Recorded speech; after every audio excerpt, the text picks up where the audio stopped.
السلام عليكم ورحمة الله وبركاته. النهاردة لسه يا جماعة طالعين اهو. في مشكلة قابلتنا، عايز برضه اوضحها للناس عشان لو حصلت مع حد يعرف يتصرف ويبقى عنده دراية بيها. تمام. النهاردة الصبح لقيت الزغلول ده كان امبارح ما كانش عايز يطلع وكان هيموت، فطلعناه. طلعنا بقى لقينا البيضة دي بصوا مغمقة. الغمقان ده معنى كده ان الزغلول اللي جوه ده قرب يفيص، يعني مش هيعيش.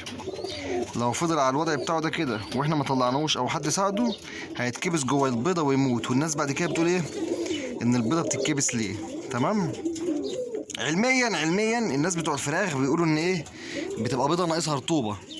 فانا بقوم جايب المسقه بتاعت الحمام واقوم حاطط شويه ميه في الطاجن، يعني ما يعدوش السنتي، عشان زي ما اتكلمنا برضو الموكيته دي تشربها وتعمل والحمام يقعد عليها فتعمل زي نظام رطوبه، زي ما بيحطوا في الدفايات اللهم صل على النبي البطاريات بتاعت اللي هي بتاعت الشغل بتاع الفراخ والكلام ده، اللي هي الحضانه، زي ما بيحطوا فيها كده شويه ميه عشان يعرفوا ان اللي يبقى فيه رطوبه جوه الفقاس عشان الزغاليل تعرف تطلع. فانت بقى العلاج بتاع الكلام ده كله قبل ما الميعاد بتاع البيضه يفقس بشويه تحط نقطتين ميه هنا. تمام. وهي الموكيته هتشربها. والعلاج بقى بتاع الموضوع ده تجيب ريشه هي اللي هتشتغل بيها، ما تشتغلش باي حاجه تاني غير الريشه، ما تشتغلش حتى بايدك. تمام. ادينا ظبطنا الكاميرا اهو. هتبدا بقى انك انت تشتغل. هتعمل ايه في الاول؟ في الاول خالص لو مفيش دم هتعمل زي نظام عمليه مراقبه كده. انا بعمل الحركه دي على طول، بس مش عارف الكاميرا بقى هتقعد تبكسل. ثواني.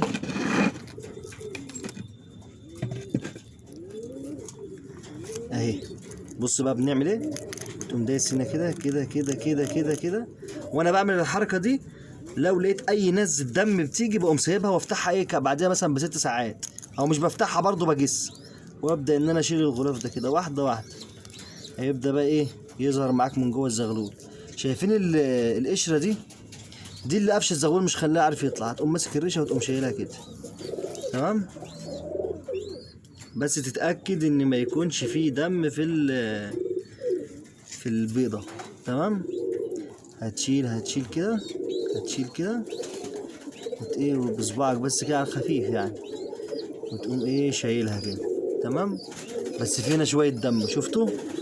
دي برضو حاجه مش كويسه، هتخلي الزغلول لما يطلع مش هيقدر يعني مش هيبقى عامل زي اخوه، هيبقى طالع ضعيف. ودي برضو من الاسباب اللي بتخلي يطلع زغلول ضعيف وزغلول قوي. تمام. بس انا كده ممكن اسيبه وامشي، بس انا اخاف مثلا اسيبه كده ما يعرفش يطلع راسه.